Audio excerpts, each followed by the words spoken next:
Abedi ne omukulu Mathias Mpuuga ow'ebitaano koyini y'ebitaano eggwanga teribagaana kukola kye baagala. Muzeeyi Museveni yaleeta freedom. You can do anything you feel like. You can do anything you think about. Bwekola kyonna ky'oyagala. Tulinze ekintu kimu kye twasabira edda, kye twayaayaanira edda. Abedi Bwanika ne Mpuuga mukole kibiina. Tubamanye Mpuuga. Ekibiina kya Mpuuga kijja kweta n'ababaka mu parliament. Tulabe ku leesi. Yes, tetumugaana kukola. Awo bulijjo bwe tukugambya nti kola ekibiina ekikyo ove mu kwewagika. Kubanga oli big man. Weraba nti oli gundi power. Olina power. Olina authority. Olina ebitiibwa. You are honorable. Mathias Emmengo bakutegeera lwaki obeera wansi w'omuniga. Lwaki oli wakitiibwa Emmengo. Kiki weekweka kola ekibiina era eyo kye baakoze si kusaba kati Mpuuga bamusabirako ki. Asibanyi babakisa kusaba mbo. Yeebaza bw'aba yeebaza ki? Kuvuma Kyagulanyi. Yeebaza sente ze bamuwa. Ayagala kwebaza ki? Ayagala kukola pate ebaaniriza mu pate. Kachikita in fact Bobi Wine kisabire kibeerewo tulabe emiguunwa tulabe emitima gy'abantu tulabe emisege twawule enseerabe naye enseerimu generation enkambwe Mpuuga baagala aba Joyce bajje Abedi bajje tujja tugambe nti naawe ogenze wa Mpuuga kale ku lunaku olwo tulinze ekintu kimu Mpuuga tukwetaaga tukwaniriza tukwagaliza obuwanguzi mu mmere gy'ogenda temubaamu embizi walabira ekigodo wasiibulira kaka tugenda kulaba asiibula ti abannange okusaba kuwedde ekitovu ebirala sibimanyi era nga ojja ku kamera bulungi nnyo nti nze ogwange gwawedde gwadde gwakwebaza Katonda olw'obulamu bwa Mpuuga n'okumuwa eddembe n'ettutumu eryo ngenze kakati mulimu atali musiraamu agenda okutuula salabwano kafeche agenda okutuula asabe Kamulali muligero agenda okusaba Kamulali asabe amatooke emboga asabe ebinyanyanyanya asabe Loyiko mukyuzi mmekisi naye ateekemu atuule ku lujjulira alye abo mwebali naye abasiraamu bagenda kola ki bajja kudduka kati omusiraamu waanaddukira era ajja kwekengera nti Mukatuliki ye yampise kati abasiraamu bebo betugamba bemupi abalire liyo mu nuupu abatagenda kwetaba wali kubanga ebintu biriyo bibiri Omukatuliki yakuyise omusiraamu niyo Omukatuliki munywa mwenge ate muli wambizi kati omusiraamu alina okwekengera awo yagenda okusinga wagambe nedda eyasaze ennyama eno musiriki oba musiraamu. John Segawa bw'ava eyo alabika Mpuuga ono Segawa alimu olwa Mpuuga yalabye nga principal kikalubyemu okumutuuka kamango kikalubyemu kubanga Bobi Wine yagenda ne yeetangira nnyo nowadays tosobola kuva eno n'omalaga mulaba wadde nga waliko artist wadde nga waliko dramakita wadde nga waliko writer wadde nga waliko ani mu music mu industry ya music tosobola kumala gavaayo kumwakisesinga. Why? Because Martin olwaleero ogenda kubeera oyinza okubeera omuntu ow'enjawulo nga wadde nga ntudde naye wano ku seeti ya TV nyinza okuba sobola kwakisesinga then wemba nkwetaaga okitegeera. Kakati Bobi Wine yagenda n'abaseseetukako mayiro aedi ne batandika okubanga bo bamanyi nti ye Bobi Wine oli owa Kyalenga Bobi Wine oli owa Kagoma owa Bada Kiwani Adamu Andikawa Kikomando obulute butwawula nga bamanyi nti yoyo Bobi Wine okera ku macha lasta story ki oshegera Bobi Wine mulalamu Bobi Wine yagenda akyusa mpola omanyi olwaleero Martin nga bwofaanana olunaku werukya nga gwe leader of opposition mulimu ebikujjirako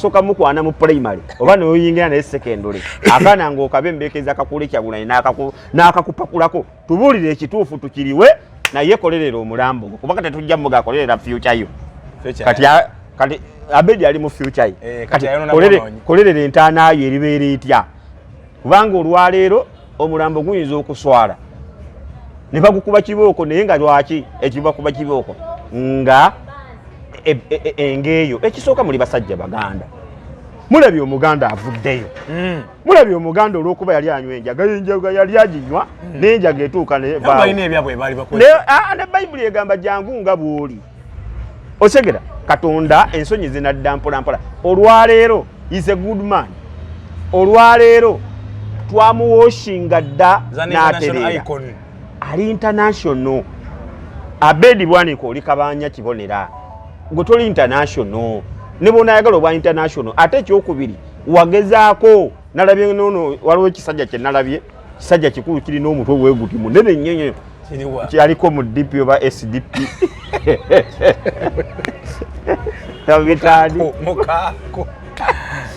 mukaaku atasobola dde n'okufuga akamyu mukaaku yanyiiga abamu makadi y'erubaga gye bawa mukasalozi yase sirabangako nze bannaye basiru sirabangako basajja bakulu balina ngalabi za mitwe ng'abasajja abali mu Buganda wano ne kakati n'obeera n'omutwe nga munene n'obeera n'omutwe nga munene nga gwo nga teguliimu wadde n'akatoola ng'omutwe munene nnyo ogwandibadde gutoola n'alabye omusajja omukulu yatandika mu gy'ekinaana ng'ayagala byabufuzi management ya BBS Sozi Kaddu Mukasa simumanyi si wa Luganda lwange siki naye yaweereza ku CBS emyaka gyali mingi n'avaawo n'agenda mu parliament ebisanja ebya bibiri parliament n'agwa ekyokusatu najja n'addamu n'awandiika ebbankaluwa esaba emirimu ne muddamu ne mumuwa akolera ku parliament kati omuntu yabeerako mu parliament ebisajja bibiri ali mu level etandikawo TV awo tewaliwo mwana ku CBS asobola oba tewaliwo opportunity endala training Martin Kimbowa najja n'akola kuba eyo political show no yagisobola najja n'akola naye nze nnumirirwa nnyo olaba NBS Sozi Kaddu Mukasa siyakola Mando Bado Sozi Kaddu olabika ye yali oyo senge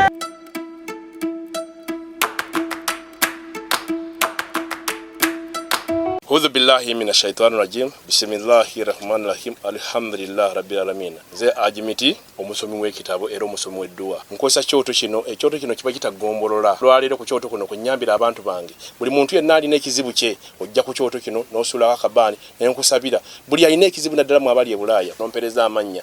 Naye nga sula mu kyoto kino nenkusembera edduwa nenkujjako ebizibu n'ebiba bikusumbuye. Walemererwa mirimu ki ddala mu abali e Bulaaya abali mu nsi muno mu Uganda abalemeddwa okufuna visa. Nantegeeza eri Adamu enkozesa nkofu ku kyoto kuno bamala okusindika enkofu eyo negenda ebanja amabanja ge bakubanjiza gonna gwe yalema okufuna okuweebwa Haji Miti nkozesa amazzi ku nnyanja kuno kumulengera ku mazzi wano Haji Miti nga banyimidde olwaleero ngokumasira abaana Adamu bompereze ebiwandiiko byonna bye bompereza ng'oli e Bulaaya mbikwata nembizinga ne mwandika kapapula nembisula mu nnyanja nensaba Allah gwensinza asumulule ebyo byeba bikulemeredde awa visa agifuna alemedde ofuna omusajja omulungi amufuna sangeba ku namba 0752 gwe munafu agenda maaso okubanga ate otugoberera nkubuuzizaako nenkwebaza emirimu gy'osobodde okubanga okola nze muzzukulu wa Kisolo Martin Kimbowa watudde ku mukutu gwa Kimbowa Updates ndi ne musajja wamwe MC Kazibweddewo muganda wa Honorable Abedi Bwanika okuva ekimanya Kabonera era nga tugenda kunyumyamuko naye mu nsonga nyingi nnyo weekend yatambudde oba wiiki yatambudde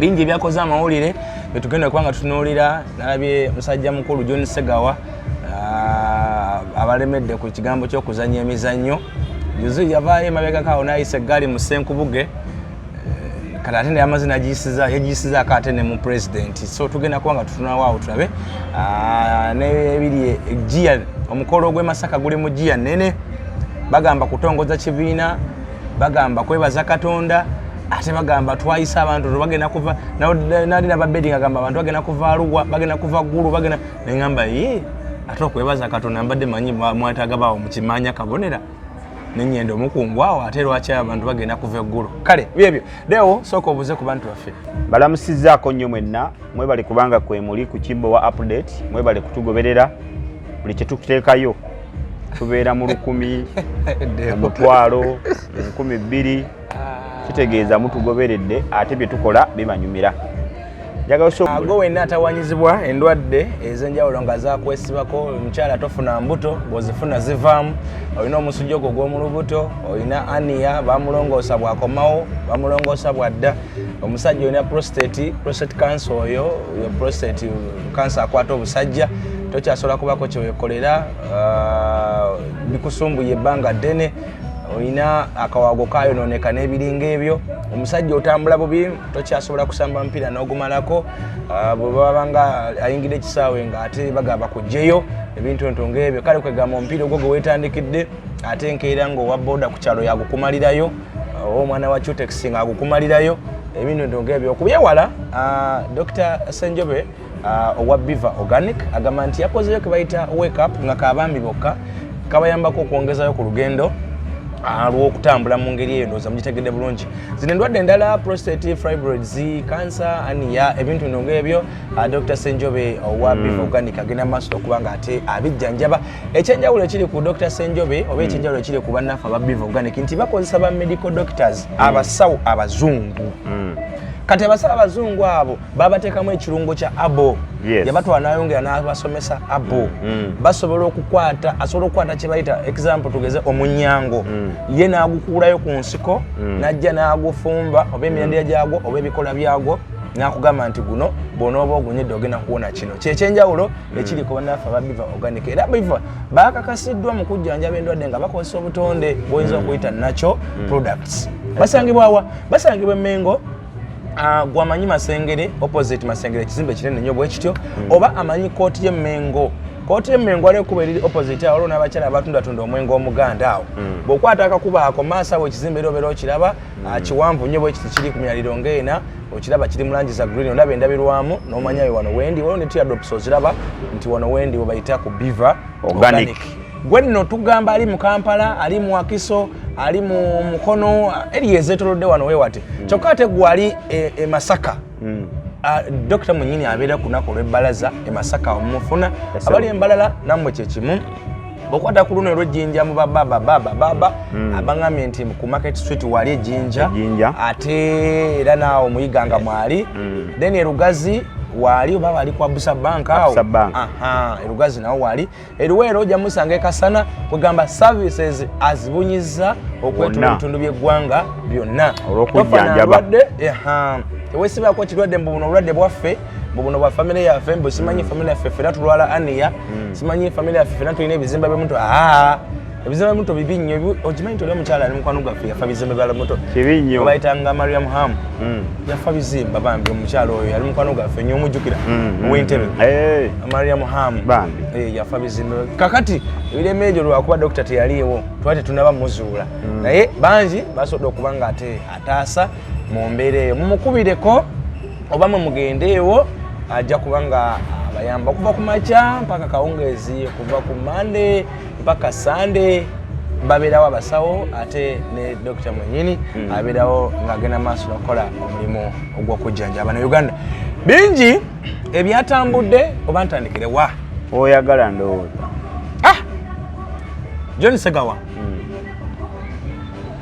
John Segawa tukulamusizzaako nnyo Muzeeyi John Segawa webale kuzannya omuntu oyo alabika be bamu ku ba directors ba AfriTalent be bamu ku ba directors AfriTalent kozi mwe muli ne Mariam Mundagire oba Mariam Mundagire yali baagatta bugasi mukwano balabika baagatta koa naye yaliko mukyala we balina n'omwana yaliko mukyala we yaliko ne mukyala wa Ruthi Wanyana ki yali ku beat oyo John Segawa yali mukyala we Ruthi Wanyana ne Mariam Mundagire John Segawa yali baabwe yali mukyala yali baabwe so kakati omusajja aludde nnyo mu kisaawe ky'ebyensanyusa era be bamu abasajja abagundiivu ku theatre gundi wano Bati Valley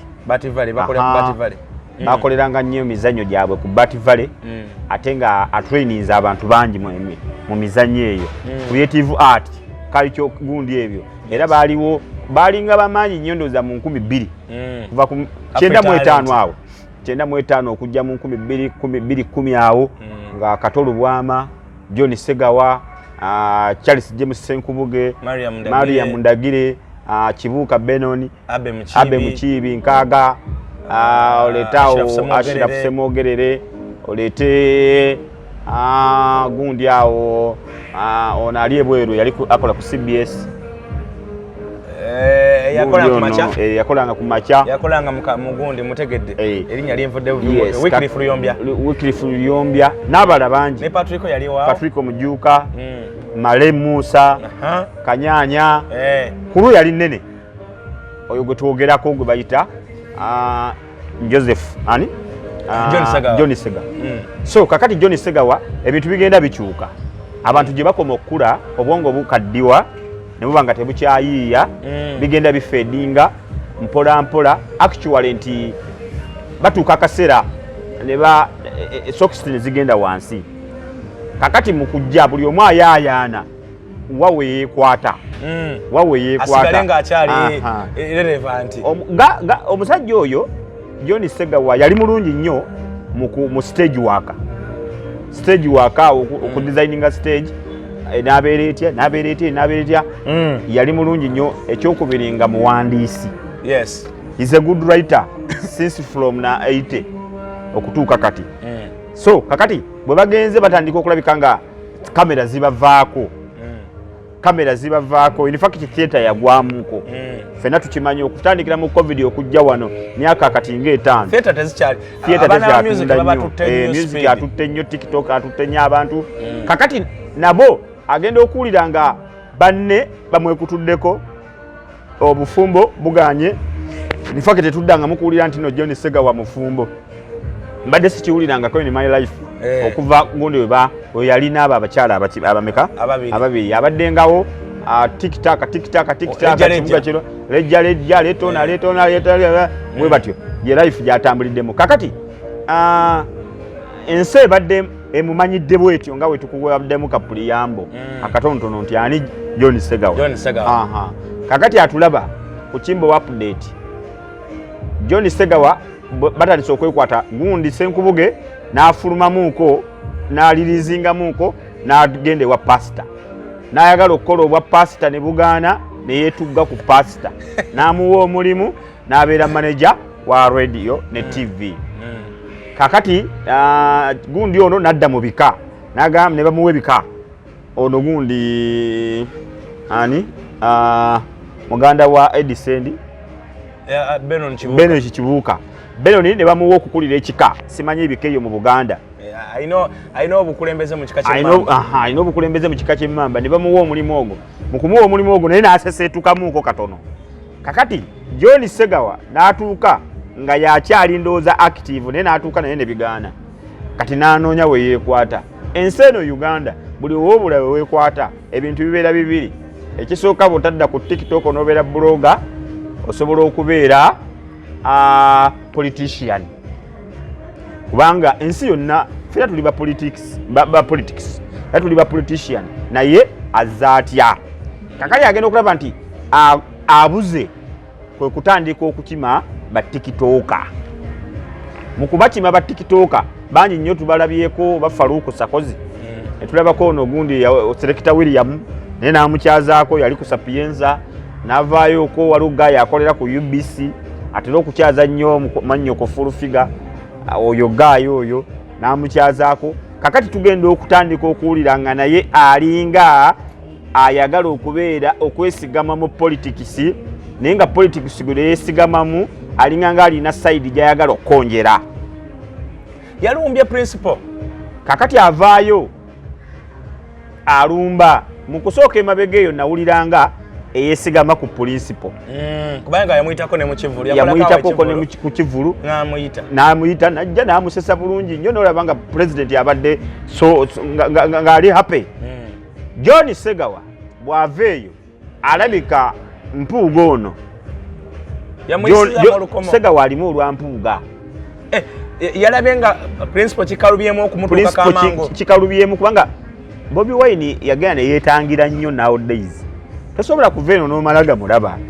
Wadde nga waliko artist, wadde nga waliko dramakitter, wadde nga waliko writer, wadde nga waliko ani mu music mu industry ya music tosobola kumala gavaayo kumwakisesinga. Why? Because Martin olwaleero ogenda kubeera oyinza okubeera omuntu ow'enjawulo nga wadde nga ntudde naye wano ku set ya TV nyinza okuba sobola kwakisesinga then wemba nkwetaaga. Okitegeera kakati Bobi Wine yagenda n'abaseseetukako mayiro ahead ne batandika okubanga bo bamanyi nti ye Bobi Wine oli owa Kyalenga, Bobi Wine oli owa Kagoma, owa Bada, Kiwani, Adamu Andikawa, Kikomando, obulute butwawula nga bamanyi nti yoyo Bobi Wine okera kumacha last story ki. Oshegera Bobi Wine mulalamu. Bobi Wine yagenda akyusa mpola. Omanyi olwaleero Martin nga bwofaanana olunaku werukyanga gwe leader of opposition mulimu ebikujjirako. Olunaku werukyanga gwe president mulimu ebikujjirako. Mere oba tokyasobola kugirya wonna woyagadde tokyasobola kunkumula emmoroka okunkumula mu moroka pupu omukolera mu moroka. Osega yeto kakati ba John Segawa balemeramu embeera eyo ey'okugamba ati kyali wange ne beerabira nti kati Bobi Wine wa masuuti John Segawa wa protocol. Segawa yalumbye Bobi Wine ku lukuŋŋaano olwabadde Masaka. Bobi Wine lwakuyumba Masaka yavaayo n'agamba yakoze statement yegamba nti Bobi Wine alinga ali mu katemba. Era tetusobola kwesiga Bobi Wine n'abantu abawubya.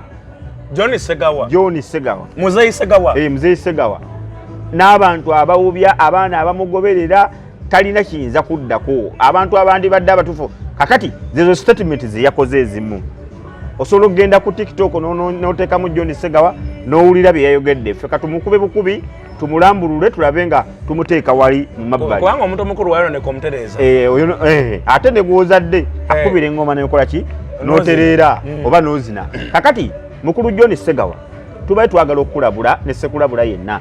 Ffe tuli bannamawulire abalabire okumpi n'ewala. Oli musajja Muganda, oli musajja wa Nkima, oli musajja mukulu ate oli musajja mukulu asinga Bobi Wine oyinza okuba omusinga emyaka nga 17. Byonna ebibaddeyo wano obaddewo, byonna obaddewo biraba. Olwaleero ettooke terikwawula na Bobi Wine, terikwawula na bantu ba client bo oba ba supporters bo, kubanga olwaleero tukulaba buli woogezaako okulabika ng'oyagala okuyisa olugaayo mu principle Bobi Wine ebintu bibiri. Ennyonyi otandise okulabika ng'ogifuuwa mu ng'ombe wakakati ogenda okukola ebivulu ebyeru kuba bonna abantu abali ebweru Canada ludda wa ba Bobi Wine balumirirwa enkyukakyuka Bobi Wine gyagezaako okulyayaana okuteeka mu Uganda. Ensi Uganda tubonyeebonye ffe tetulina mirimu tuli ba jobless naye twasoma amawulire. Oshegera bye nabadde nkaayanira ku NBS ningaana nga abantu be NBS lwaki temuwummuza ku bakozi abamu mukunji okoledde ku NBS emyaka emeka yasandukira kubeera mu NBS najja nakusanyuka akola mu digido akyaza basemakula bapapa akyaza kibijjigiri ebintu ebyakuvaako edda ebyakuweebwedda. Okitegeera obusungu ne butuluma nnyo ne ŋŋamba bannange lwaki temuwummuza klinikaliisa omukulu Joy Kigozi muwummuzeeko ku bantu abamu kuki nze omusajja gwendaba ku TV n'ensunyiga ofu ne mmujjako ye musajja akola political show ku BBS Telefine yali MP. Ani waliwo omusajja yali MP alina eddoboozi ddene yasomako amawulire Sozi Kaddu Mukasa oyo kakati abantu ngaabo Kimbo wasobola okukola politics yasoma amawulire. Oshegera is a graduate agenda kukola wa olwaleero nga basajja mubalemesezza ku mpewo. Sozi Kaddu Mukasa ng'akola ku BBS n'ngamba what is that? Tusomye amawulire tulina obwongo obupya. Tukyogereko ddeyo management ya BBS Sozi Kaddu Mukasa simumanyi si wa luganda lwange siki naye yaweereza ku CBS emyaka gyali mingi n'avaawo n'agenda mu parliament ebisanja ebya bibiri parliament n'agwa ekyokusatu najja n'addamu n'awandiika ebbanka luwa esaba emulimo ne muddamu ne mumuwa akolera ku parliament kati omuntu yabeerako mu parliament ebisajja bibiri ali mu level etandikawo TV awo tewaliwo mwana ku CBS asobola oba tewaliwo opportunity endala training Martin Kimbowa najja nakola kuba eyo political show yagisobola najja nakola naye nze nnumirirwa nnyo olaba NBS sozi kadum kaza siakola mando bado sozi kadum olabika ye yali oyo sege kakati nodda ku bantu ba NBS bukyanga omuvubuka oli afa eyali akola big deal Jimmy Ramo mu biri ndoza mwenda 2010 oyo gayi we yafiira ne bakwata Nantume batekako Latifa ne batekako Latifa n'agenda mu America ne baleeta Leila Kalanzi kachapizo najja by then Leila Kalanzi ngali mu myaka ngaago ngana Nantume ngali mu myaka ngana mwejo mwesa kati bakutenkaga olwaleero bakutenkaga nalabye Nantume nga n'embugubugu zigudde makeup takyasobola kunywera ku face nalabye negundi mu sharia okitegeera bali ku NBS batuusa ne bajja kusanyuka tewali mwana asobola kukolaawo mu firundi w'enkudi amuvuluga mu studio nga beviringa ebigwo you understand omwana w'enkudi avulunga Nantume emyaka 7 takyalina kipya kyazzaako bwamukutula eggumba takyalina kipya kyasobola kugatta kusanyuka sho n'ogikoleramu emyaka 3 emyaka 2 okuva mu 2010 paka kati bakyaliyo baddamu ne basabamu eseza omuto myaka 9 ali wali akola abato myaka 10 nga mwana what is that bakama baffe kiki abantu babaloga bulozi omuntu nobeera ku TV beerako no ku radio kuba tebakulaba ati ninalabye Nantume Justin ate yagenda n'alwalamu ku katonaawo ninamulabye ku show yasanyuka gibakolako ne gundi oyo n'oyo gundi simanyi yani oyo Leila Kalanzi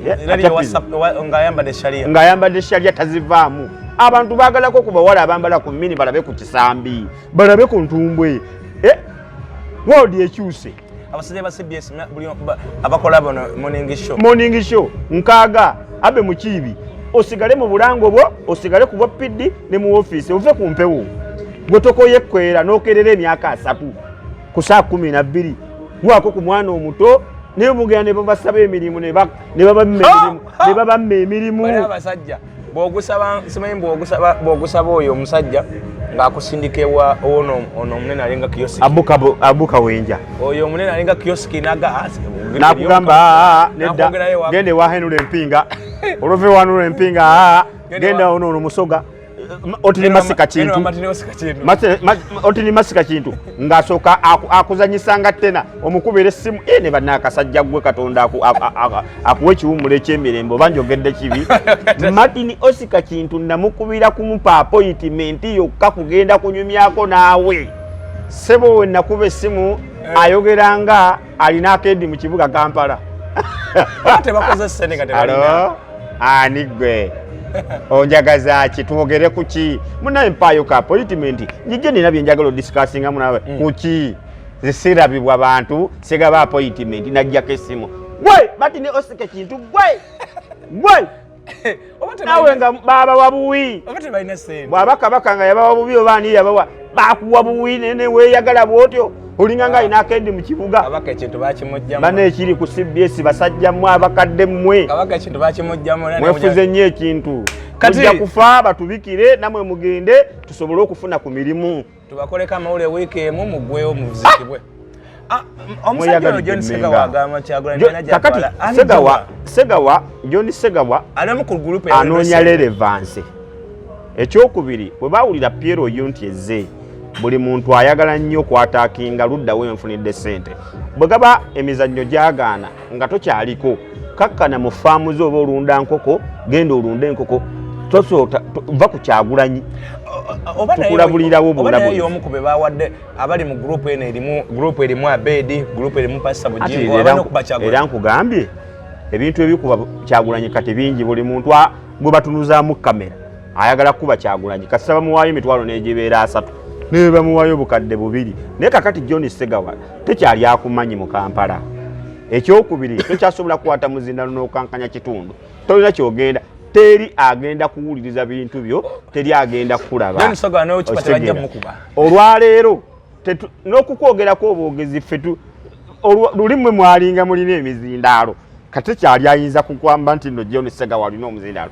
era bw'oba olaba agundize zaakola zibeerawo mu 10 zandibadde mu miliyoni ate omuyita wayogere ku ki osegera kakati essaawa zino ogenda kwogera ku kina ye olw'okuba topiki weeri mu nsi eya Kyagulanyi buli muntu buli mulema buli ayiwa endusu buli awunya akamwa buli muki ajja kuvaayo akube Kyagulanyi naye ekyo tesuula Kyagulanyi gwe kyewakoze kola ekintu kimu kyokka shozo zikole efitina yo gireete engeeyo gireete naye Kyagulanyi mukkirize mugaane yabasukka olwaleero gwe byokola tebisobola kuba Kyagulanyi okugamba Masaka ali mu bantu ababuzaabuza ate what is okubuzaabuza kati gwatabuzaabuza Kyagulanyi alina okubuzaabuza feno twagala okusalira amagezi tugamba kimu kyokka bw'oba oyagala ensi ekunyumire ejja nga toyagala bucupa ku stage bw'oba oyagala nga toyagala bucupa kubanga essaawa zonna embeera ejja kutabukira odde ku stage odde mu theatre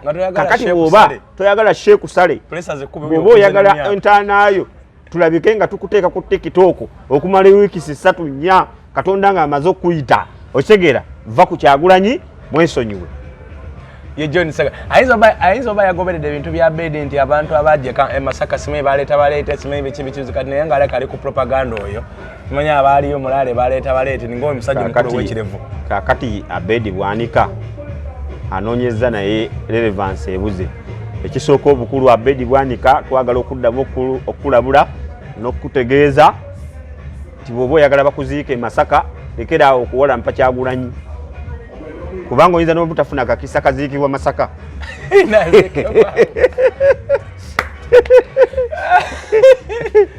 nze nkulabula Abedi mukama wange pasita dokita omulambo gw'oba oyagala gweyagalira e Masaka toddamu kuwala mpa Kyagulanyi okitegeera wakati ke kalinga kakyasigaza nti kakyasi kali kamu ak'okuziikwa e Masaka kuba tokyasobola kubaako wolinnya nnyonyi ne bwe bakuba kubuulira njiri baana abalokole nabo tebavuma Kyagulanyi ate kati gwe ovuddeyo gw'obavuma so kakati twagala okukulabula mukadde Abedi Bwanika tubali tukulabula omulambo gwo gukolerere wangu okyagala ozekwe Masaka bw'oba okyayagala okuziikibwa Kamanya kabonera va ku Kyagulanyi mujje kubanga waliwo ekintu kyolaba nze waliwo vidiyo zendaba Abedi zaakola nenga naye Kyagulanyi yamulepingira mwana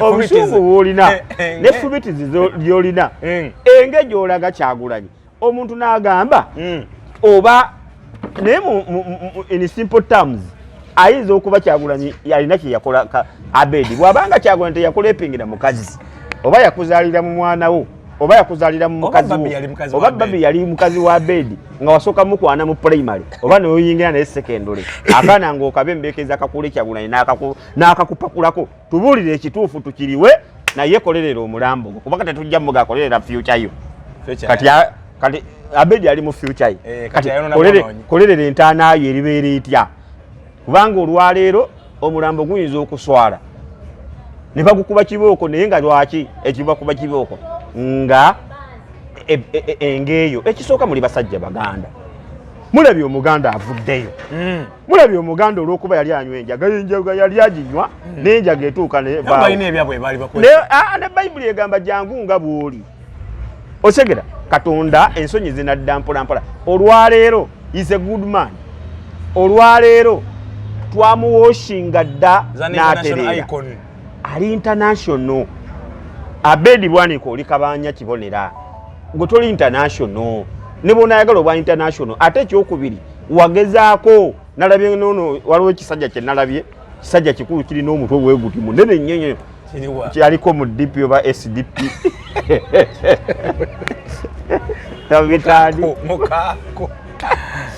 mukaaku atasobola dde n'okufuga akamyu mukaaku yanyiiga abamu makadi y'erubaga gye bawa mukasalozi yase sirabangako nze bannaye basiru sirabangako basajja bakulu balina ngalabi za mitwe ng'abasajja abali mu Buganda wano ne kakati n'obeera n'omutwe nga munene n'obeera n'omutwe nga munene nga gwo nga teguliimu wadde n'akatoola ng'omutwe munene nnyo ogwandibadde gutoola n'alabye omusajja omukulu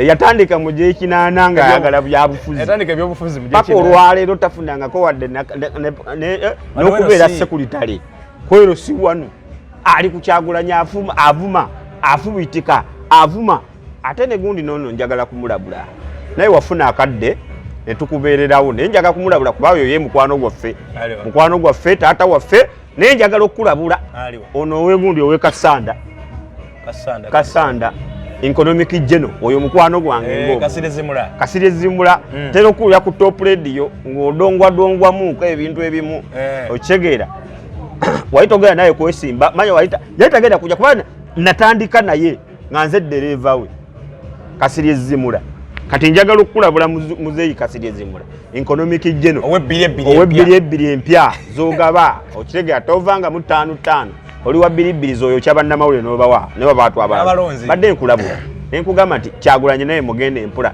waliwo olumu lw'oyogera ng'olinganga ayagala omulumbamuko oweesika walumba nedda jjukira akalulu ke walya wasooka n'otambuza ennyonyi mu kalulu akaasooka ennyonyi n'etambula mu bbanga ng'oyiwa obugundi ne bakkuba akalulu okitegeera n'okomawo ogwokubiri n'otandika okuwagikako enkofiira eno owagikako ettaayi eya redi n'owagikako wano enkumbi eno owagikako egundi so awo nange obala kukola ki kulya bwa LC Falov chairman naye ng'era owulire oyagala okwekuusaako ku Bobi ku bukala yagenda n'alaba nga amaanyi ga Bobi Wine ayagala kwekuusaako ku bukala okitegeera kale twagala okukulabula mwami Zimula Kasirye naawe tukulabula tetugamba bwe tuti Kasanda wooli bakuwaka chance n'oyitawo naye bw'onaalumba Kyagulanyi tulina okujjako Kasanda eggaali ejja kujjako Kasanda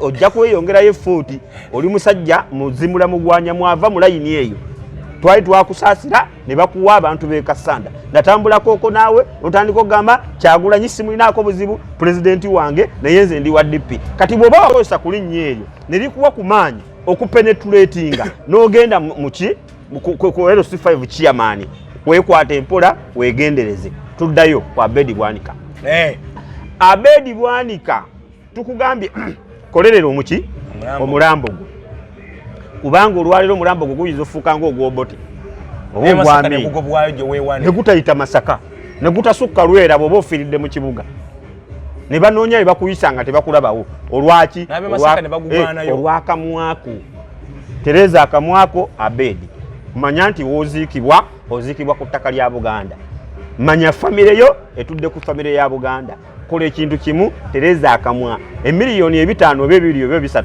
be banaakwokyayo tebikulemesa generation ndala egenda kujja kubanga essaawa zonna bano batalisa okubanga akawero bakola ki bakawuba n'omusajja uzi agamba nti ana togende wa Katonda ne muzeeyi wamuwulira ku luli jjajjaffe n'agamba aze essaawa yonna ndi kumpi kwegendere wa Katonda abeereeyo akakkane kakati waliwo okusigala wano ensi ekunyokera omuliro owulire ng'ebbubu likuli ne mu nnyuma oba abasajja abaliwo ku mulembe gw'obote talabye ng'egye babonyebonyemu Nasulu twalaba Nasulu twawulira nti yaliisa abantu sapatu wandikola ekintu okulumya gundi n'owunzika ng'osambye muyambe pereketya wakasana ajja n'ayokya omuddo gwonna ne gusaanawo obwobugero buwulirize mukulu wa Abedi Bwanika wandikola ekintu leero okulumya Kyagulanyi n'owunzika ng'oyambye muki muyambe kati bw'ona amala okumuyamba n'afunako waafunye ono ddawa Abedi bali mu kutegeka mukolo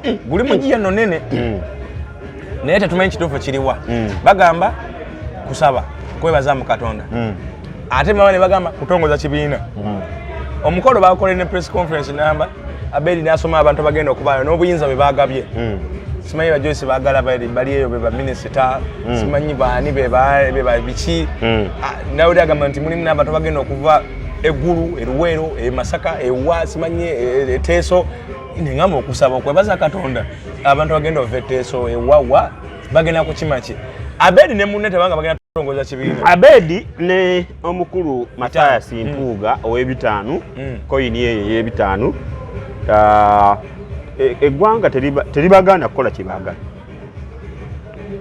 Muzeeyi Museveni yaleeta freedom you can do anything you feel like you can do anything you think about bwekola kyonna kyoyagala tulinze ekintu kimu kyetwasabira edda kyetwayayanira edda Abedi Bwanika n'Empuuga mukole kibiina tubamanye olode kyetubamanyiko kali kijja mu reality Uganda eri free waliwo freedom of speech Uganda eri free, you can do anything you feel like. Twajja mu multi-party what? Dispensation. So ebibiina bya ddembe okukitandikawo n'ojja mu kikyo. Olwaleero Mpuuga azunze nnyo. Mpuuga yasookera mu DP n'ava mu DP ne bakola buloko. Yasooka n'aba independent. Yasooka kubeera independent. Bw'ava ku independent n'ayingira DP n'ava mu DP ne bakola DP buloko, ne va mu DP buloko ne bakola SDP ne bakola bikibikyo byonna babikoze. Katwagala ku kibiina kyani kya Mpuuga. Ekibiina kya Mpuuga kijja kweta n'ababaka mu parliament. Tulabe ku leesi. Yes, tetumuganda kola. Awo bulijjo tukugambya nti kola ekibiina ekikyo ove mu kwewagika. Kubanga oli big man. Weraba nti oli gundi power. Olina power, olina authority, olina ebitiibwa. You are honorable. Mathayasi, Emmengo, bakutegeera lwaki obeera wansi w'omuniga. Owekitiibwe lwaki webe oli wakitiibwe Emmengo. Kiki wekweka kola ekibiina era eyo kye bakoze si kusaba kati Mpuuga bamusabira kooti. Asimanyi babakisa kusaba mbo. Yebaza bwaba yebaza ki? Kuvuma Kyagulanyi. Yebaza sente ze bamuwa. Ayagala kwebaza ki? Ayagala kola pate ebaaniriza mu pate. Kakati bwaba akoze pate ebaaniriza mu pate ne beeyayise bonna tugenda kulaba banyanabo, tugenda kulaba babadde bakikita. Bebayita balya n'ensekezi. In fact, Bobi Wine kisabire kibeerewo. Tulabe emiguunwa, tulabe emitima gy'abantu, tulabe emisege, twawule enseerabe. Naye enseerimu generation enkambwe. Enseerimu generation enkambwe. Mpuuga baagala aba Joyce bajje.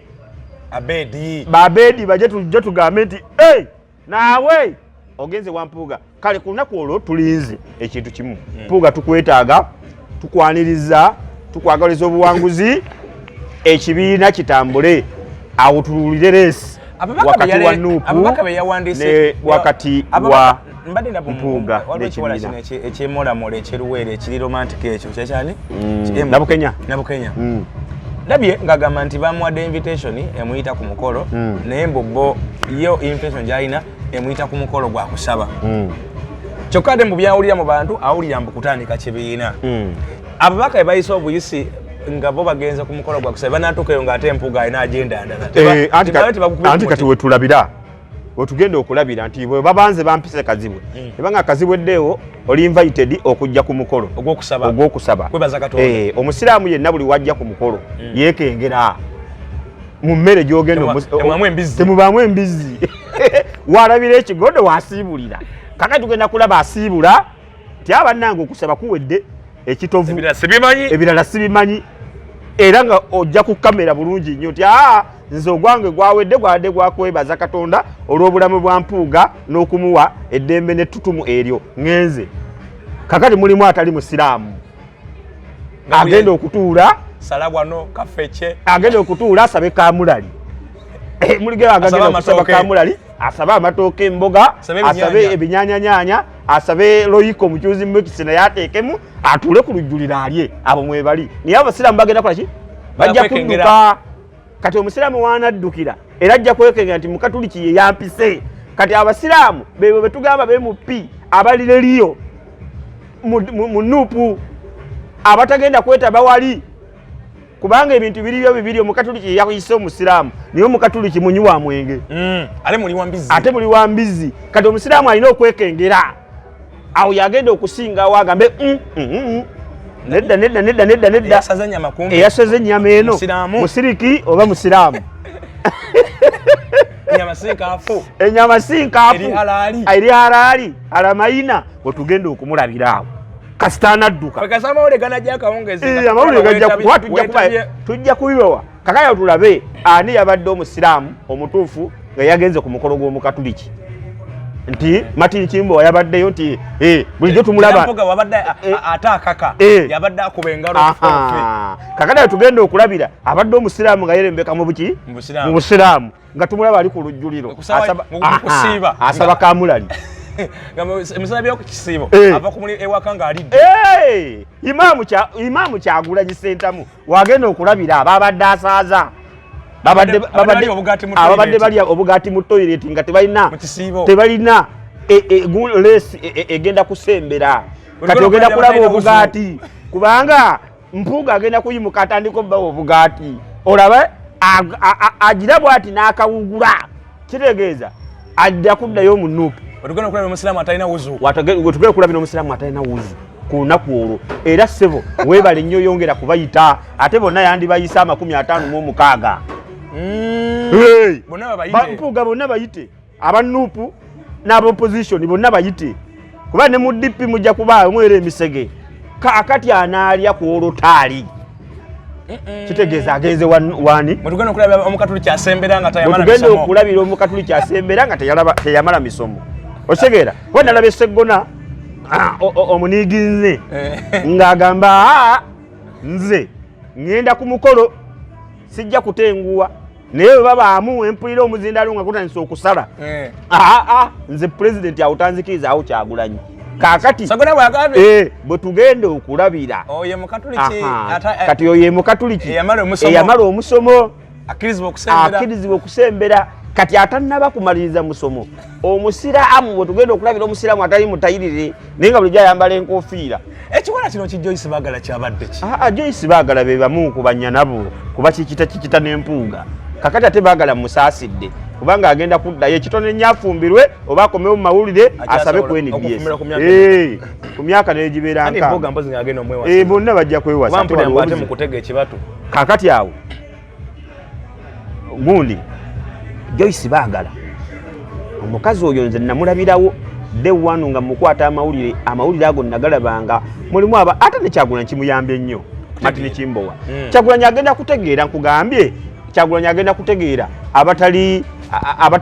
abatali baki Kyagulanyi wagenda okulabira nti bano si bajulizi mu Luganda bebayita enkwezenge omukolo gwa Mpuuga gwebale kujja Mpuuga tukubiddeko ku ngalo kubanga golede wagenda dda gwe Ssaabakabona Mpuuga gwe Ssaabakabona ey'enzikiriza ya Mpuuga katwagala kulaba bagoberezi ne ba Asha bani bogenze nabo kuba aba Asha babadde bakyali ekavule tebandeke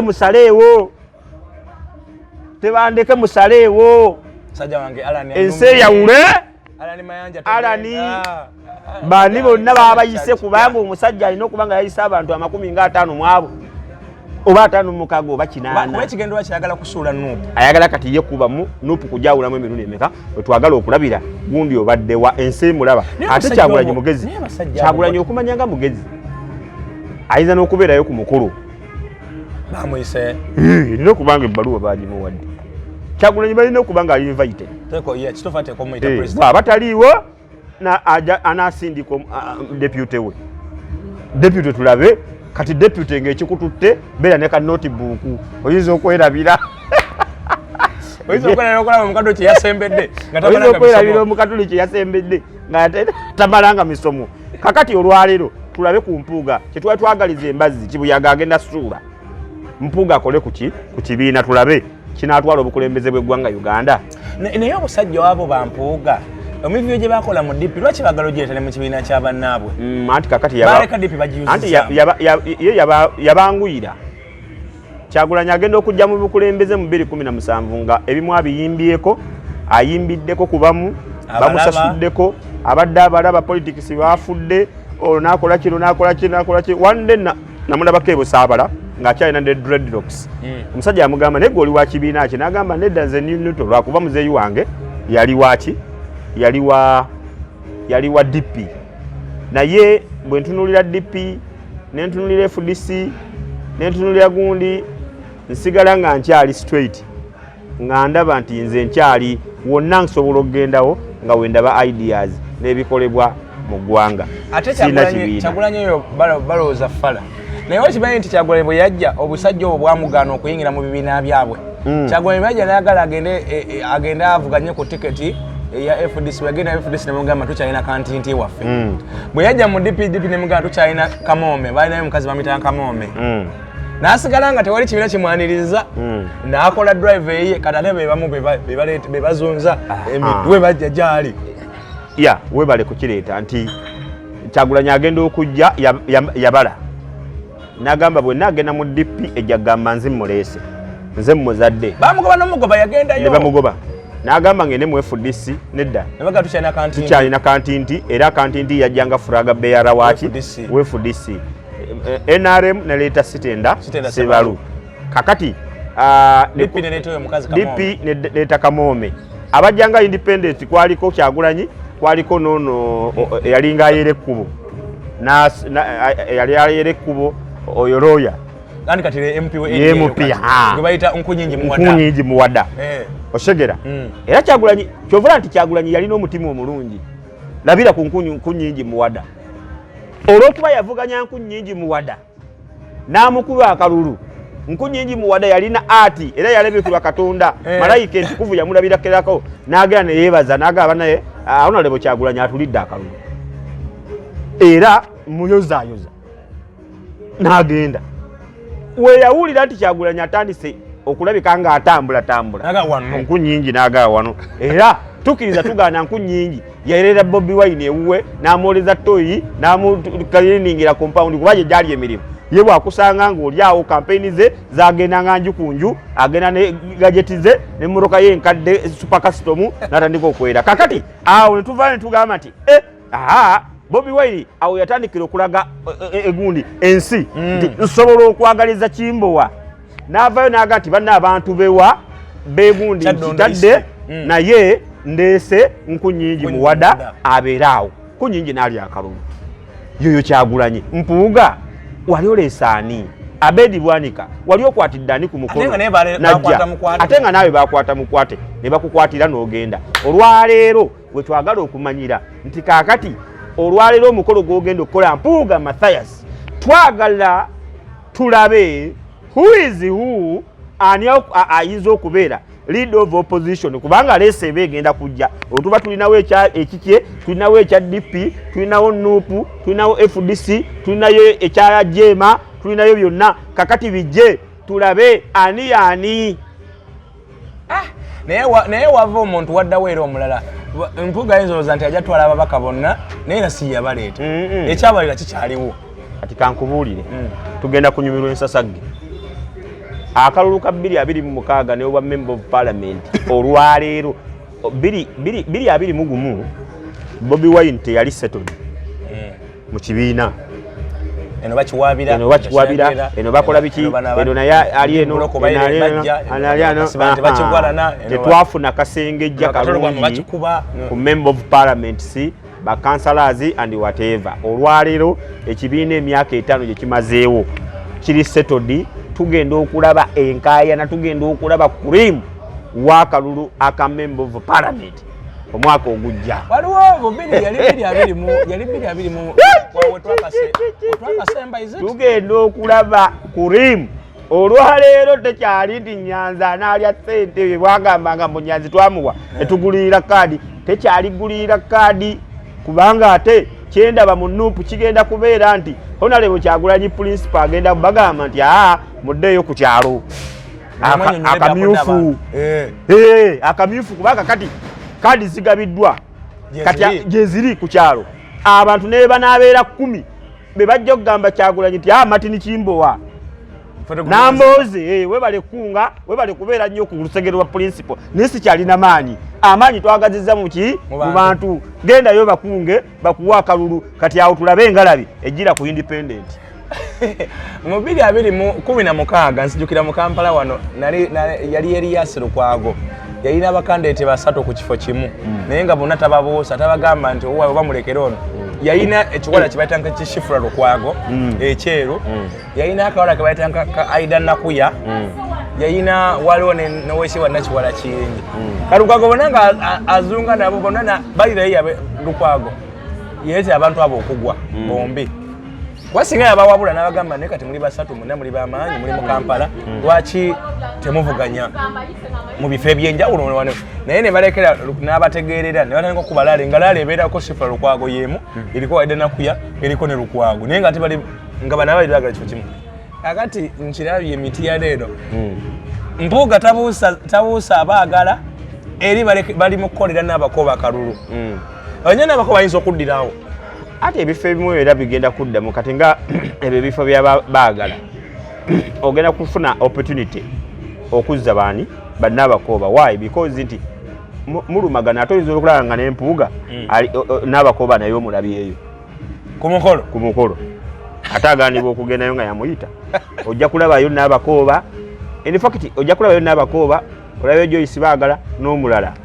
Ogende kabonera olabe oyo avuganya oyo meya gundi we Masaka, olabe n'abalala. Competition egenda kubeera nnungi naye nga egenda kunyumirwa abantu, ate ekyokubiri egenda kwambula abantu ngoyi.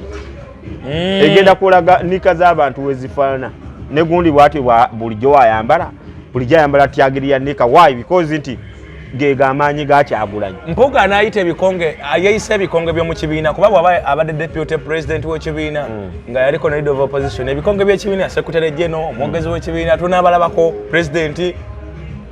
President tuyinza omulabako bw'aba waali kubanga ye tawalana. Mukolo si gwa kuwalana. Tusuubira okulabayo president, tebakimukulizaamu. Tusobola okulabayo secretary general Louis Okiitibwa Luwongoya. Okiitibwa Luwongoya. Tusobola okulabayo Cedriga. Tusobola okulabayo Nambeshe. Bwe kubanga gwakwebaza Katonda. Oyinza okugaana essaala. Naye Nambeshe nti baayawukana n'empuuga tamwagalirako ddala. Tuli ku mukolo ogw'okusaba. Nambeshe yaleeta mwalawe mu palamenti akole ogw'okusabira eggwanga. Tuba tujja suubiramu ebyo. Tuba tujja suubiramu ebintu ebyokweyagala. Ate engeri muzeeyi ow'ekirevu gyagupiseemu, muzeeyi Abedi gyagupiseemu gulinga ogusukka kusaba okwebaza. Ate awo tugenda okulabira wetugambidde emabega wali nti wetugenda okulabira omusiraamu ate ali mu kusembera. Omukolo bwe guggwa mu kkanisa gulina kuggwera mu kkanisa. Ate reception ebaawo ekitovu kuli kitavu ku kkanisa kugeresia okusaba misa yakulombebwa ku ssaawa bweziti. Wetuwuliramu nti wajjabawo okusembeza abagenyi. Okusembeza abagenyi kuli recreation center. Kakati awo omugezi okusaba kwokomamu era ne bakwata kuba buli anayingira mu kusaba kamera zijja mukwata. Nene mu kusaba wanda omulira ennaku zino kati. Wandira mu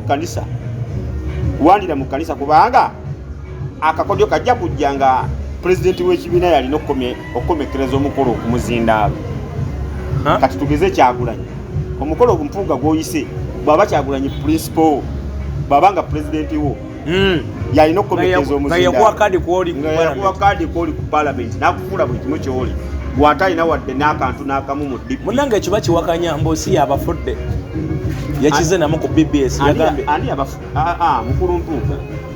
Naye gundi oyo naye tujja kwesaamu ku gaali ku Dunstan mukulu Busuulwa.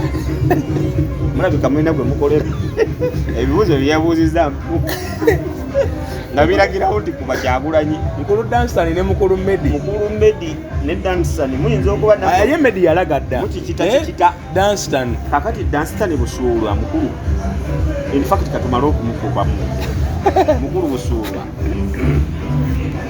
Ebibuuzo wabadde ogenderera ki kyobadde ofoofa kinensi mukulu Busuulwa. Kolerera omulambo gwo naawe kolerera omulambo gwo gugende mu bitiibwa. Oli ku TV oli munnamawulire alabika agalinamu ne diguli oba diploma. Musajja muyivu. Oli musajja muyivu. Oli manager mulamba ku kyalo kino aluddeko.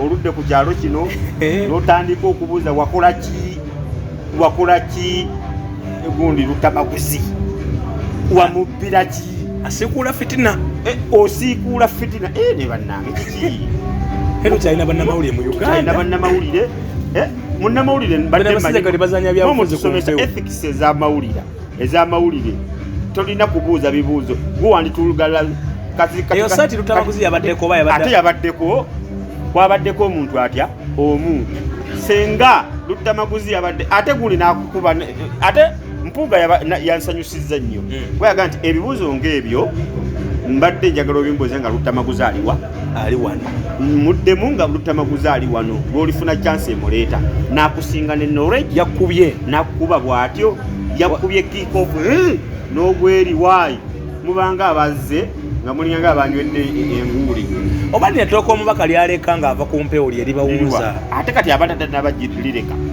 kakati bwe libanga lyeri kuwunza kati ate Lutamaguzi ekyo n'omukyaza ebangamba mu mpuuga naye muggulu mukkombo muggulu tagaba alimu ensigo anti bonna batendekebwa Semogerere ensigomukwata amawulire abawa abata tansibulangako atera mu mutwalo oba ebiri tansibulangako naye ab'oku palamenti bebadde tayokyayo tayokya mpuuga toyokya oba naye ye sinaba mwisinkana nnyo okujjako ye omutufu gwe manyi ye atayokera abadipite bookya abadipite bookya principal tayokya principal kati ate talina nsonga kyayokya oba yatereera biseera biri yali tayokya nga tatwokya principal tayokya naye gwe jasi kuwesa linnya lye ofune kyoyagala banange abali ebweru tubabuuzizzaako mutusindikire ku ssente bakaizi tezinaba kujja kaizi yakagendayo bamunonyeza mukazi mu Amerika yatuukirawo nafunirawo bamunonyeza mukazi yafuna omuzungu wa myaka ena yafuna emusika pale yafuna bonna baafuna tuyite ku bano Uncle Bin naye yafunye omukazi omukadde yafunyeyo omukadde Uncle Bin tukuyozayoza we bali kufuna mukazi mukadde kaizi we bali kufuna mukazi mukadde naye simanyi oba mwagala amaanyi g'ekisajja wandisose kuyitako wa biva naye banange naffe twagala tiketi bino bye tutandise okulabika nga tukola ebiyamba eggwanga essaawa zonna basobola okulabika nga batukola ki mpuuga atukwata kakati oba muli eyo tusobola okutuweereza kuki ku buyambi enkonomi embi egudde Martin ndakyalira data akuwa mboozi zino ffe tuvuddeyo bannamawulire ffekka abatalinga baddantisa Busuulwa n'obuuza ekibuuzo ekyekisiru omusajja n'oyagala oli akomerera oli nonoonye entalo ku seeti kati alinga kyayagala nti ne Lutamaguzi gy'anaabeera naye azze omuliro oshegera azze omuliro kati mwe muntu atena abantu ogamba nti tuli professional kakati ku level kwolyo ya manager how could you ask such a beautiful question oba nziyite nzabadde nnungi such ebibuuzo ebiringa ebyo ebikumamu omuliro muono ali ku seeti kubanga ethically tekikkirizibwa mwe muli osomesa amawulire oli ku ddala lya manager n'obuuza ebibuuzo ng'ebyo dansa ne Busuulwa byakwambudde empale ne bikwambula bokisa oshegera ate yennyini atudde ku seeti n'akulaga nti olina bwongo abasajja abalala kye basigala mu ofiisi kiki ekibaleeta ku mpewo abasajja kubanga omwana wabadde olina okuyita omwana okimanyi abo yabadde akuyitirawo nga gwobuuziza ebibuuzo ng'ebyo omubuuzi ow'ekitiibwa dansa ne Busuulwa ng'ali wali mu ofiisi atudde ali ka TV n'akulaba ng'obuuza ebibuuzo sho bagigamba mugikube mugundi ajje wano mangu mu ofiisi wansi obuuza oti ebibuuzo ebyekisulu ng'oni ani yakuwadde walidde kakati dansa ne Busuulwa mwe munoonye entalo mu baki tutereeza bakulembeze baffe oli ku seeti olinganga eyalidde olinganga eyagambye nti kati gwenze nkubira gundi kiri nti abasajja abo bave ku mpewo muve ku mpewo dansa ne musigale mu ofiisi mumuleeko tukole abe mukibi musigale mu mumuleeko ofiisi tukole musigale mu ofiisi mumuleeko tukole tuli mu Kampala tuzuuga tulina byakukola mulemedde ku radio twasoma tukyalina obwongo buli fresh gwe manager gwe presenter gwe editor gwe marketeer banna oli kumpi kubeera nti gwe head of toilet kati ngoli omusajja ye gundi woku deruta yo abe ye PD woku deruta ye manager ku CBS PD atabe ko amujjako bwa PD ku CBS achali gundi ye PD ani amuisamu egaali ono Martin Oscar Chiri kati ye PD CBS sijisabanga ati zirimu bbiri mulimu 88 ne 89 sijisabanga kwezeemu kuliko abendoza kwali oba ne Martin Oscar Chiri Ajimiti omulombi w'edduwa Kayingo agamba nti gwe wenna ali eyo ng'osoomozeddwa ensi ewulira nga olinga agyekoye lwa bizibu ebyetuuma mu njuyo lwa bizibu ebikwetuumako ng'omuntu walinako omukyala yagenda bukyanga agenda todanga mukuwasa wali mukyala ng'oli mu bufumbo naye bukyanga ova mu bufumbo obwo abasajja bonna ababadde nga bakwana nga baagala jasi kukozesa nga bakulekawo teri agamba nti owaaye nakijoba ajja tugende nkuwase gye mu bufumbo kale wegamba basajja abakuwasa babuze oli musuubuzi naye gwe buli woosuubudde kesisirwe eyoola emaali eyiwa naye bw'ereeta ifulizi olina ettaka ly'otunda lyagaana ne banneyi baba baali bakunanya bonna baatunda dde ebyabwe byagaanirawo olutalo lw'akasuku nefulu nankani nefulumana mwanyako nalabye yabadde ku Kazoke Male Ajimiti aga nti gendayo akulombere kuduwa ebintu osobola okuba nga bitereera ndwadde bigalanga mbuto zagaana mikisa n'ebireri ng'ebyo bisiranisiraani oli bweru baagala kukuza olina olutwe genda akulombere kuduwa mukubire ku namba y'essimu jola mu kasonda 075 mugaye nakulayo ku Chimba Update sinjagala kunombera kuduwa obulamu bwange sebutambula bulungi Kasuku ne full figure sibitegeera Kasuku yasizinze fire it was good yali mwonyeza Kasuku okusigala nga alebukana n'omuntu kali yasizinze fire according kuba mubuuliridde nga baloyazi be ne audience ye because tukize tugane nowadays oba mu myaka ng'etaano okuva kati okuva mu myaka etaano okutuuka kati tukize tugane Kasuku yakutte bw'obala one of the best journalists yasinga mu entertainment ne mu sectors endala ali ku peak ye Kasuku ali ne ku level y'okwesima kuba MP ngo odda mu kuwansiga emigambo n'omuntu modolo eno naye kakati ate jukira kiri ekikazi kirina authority nyingi olw'okuba nti kirinamu movement kirina abapoliisi kirina aba military kirina abalooya kirina ab'MP ba minisita n'abasumba bafere okitegera kakati kyanguwa mangu okugamba nti musamuninge Kimbowa okitegera ate nga kyo mu kukuvuma oyinza obutagenda gundi mu kooti kugamba nti yakuwe muddeki full figure asobola kuba yagamba n'okugamba yagamba nti nze olaba nzija n'engamba nti waliwo yandeepinga okitegera kakati bw'aba okusobola okwogera ekintu nti gundi yandeepinga kitegeeza takyalina kyeyeetaaga ku nsi ajja kuvuma akuwemule akulemese n'okukuwaako ekiro mukazi wo so kakati Kasuku tukwebaza wadde nga wabaddemu obutiitiizi naye kyewakoze kyabadde wakikoze kya kisajja kikulu okyalina ficha nyinene nnyo omukazi ono waanaakulumba tujja muleeterayo show eyiye ku bubwe tujja kumuleeterayo show naffe tumulumbemu nkoluubi kubanga ne tulina ebiba bingi nnyo naye nga for now twagala okwebaza Kasuku yagenze bweru Kasuku yalinyemuuko yagenze Dubai I think ne mukyala we for vacation kakati mukyala n'ekikyala kino kyaddidde gundi ono omulenzi Divorce Matovu n'amukozesa interview ng'alina hoteli emu gy'alimu wano mu ruumu mbu naye ali Dubai naye kati tulina obwongo guno omulembe mulalamu naye kati neewuunya Divorce one of the presenters ku NBS kozi lwakuba yabaleeta lumba Saimo kuba Saimo oyo yakyaziza Kasuku Divorce ali ku NBS ali ku BBS ku BBS ne gundi oli Saimo Kawalaata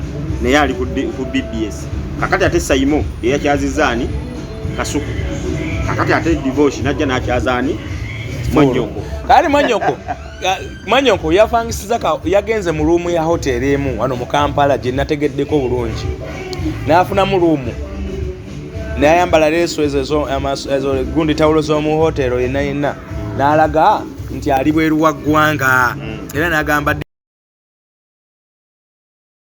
okubuuzaako abantu abali ku Apple Boys Kawempe Tula mwebale nnyo mwebalire ddala kulabika nga mutulaba abadigize baffe nakugamba nti kyekifo kyokka ku Apple Boys wogenda osanga sauna ng'ekyalina tawere ezitukula ng'omuzira nga njeru nga bakuwa kacaayi nga bakubudaabuda obuyonjo mu sauna abakyala babasalirawo ku discount ne musasula 50% buli lwakubiri n'olwokuna abakyala mubeera ka discount weekaliwe guba mutwalo mujja kuba musasula 15,000 eyo njogera ku Apple Boys wali Kawempe Tula endongo yaffe buli lwa Mande okutuukira ddala ku Mande tubeerawo n'ekinyuma buli lunaku olw'Emmande jangu tusakale bakubire ku music omukadde gwotawulirangako gwotasuubira bajja mukubira bulungi nnyo ate ku lwokubiri ne tugenda mu bucket night ku lwokusatu girls day ku lwokuna corporate night kwegamba ku lwokutaano tubeera mu music ku lwomukaaga ne kitabuka nnyo ku lwomukaaga security gulugulu balina ka restaurant akalungi kosobola okulyamu oluwombo nyama y'embuzi, enkoko, ensiike, chips and chicken, fried fish, engege ennungi, kitegeera. Buli kimu kirungi nnyo ku Happy Boys. Gendayo otesitinge ku bintu byabwe, gendayo kyakale, gendayo twale ne munno. Ate bia si wa buseere bia, tebaseera mwenge gwabwe, tebaseera byakunywa byabwe. Bamanyi economy mwe tuyitira, naffe ne tubalabirika nga batusalirako ku buli kimu kye batunda ku Happy Boys Kawempetula. Tulinawo omugolo omupya ye Happy Boys n'akulabye ku roundabout oba ku bitaala, tekyali roundabout, ku bitaala bye n'akulabye waliwo Happy Boys empya. Happy Boys empya, sauna kweri, restaurant kweri, entebe nnungi, gendo testinge ku music omulungi, ku badijja abalungi, mwe tubayita mwenna abantu baawo around n'akulabye. Okitegeera bulungi nnyo, abantu bawali Erugala, Masanafu, Jangwa ku Munaku, Jangwe Kawaala, Jangwe Kasubi, Jangwe Namuŋŋoona, awo naye bali bakubidde pasita amasasa awo. Mwenna tubagamba nti mutubakoola mujjeko Happy Boys enaakulabye. Tugulawo okuva ku ssaawa mmeka buli lunaku, tubeera ne program, tubeera na bucket night na buli kimu kyonna. Kale tubategeeza nti zekka ebbaala mu kibuga Kampala zemmanyi zogenda okusanga nga teri kubba ssimu, teri kulepinga, teri kukola ki, otuula bulungi nnyo n'olya n'onywa kishawo bulungi nnyo ate nga wa bbeeyi ntono. Kale bwetyo tugenda okulabika nga tutambula, sina bangi bakubuuzaako olunaku olwaleero, olowooza kambuuzeeko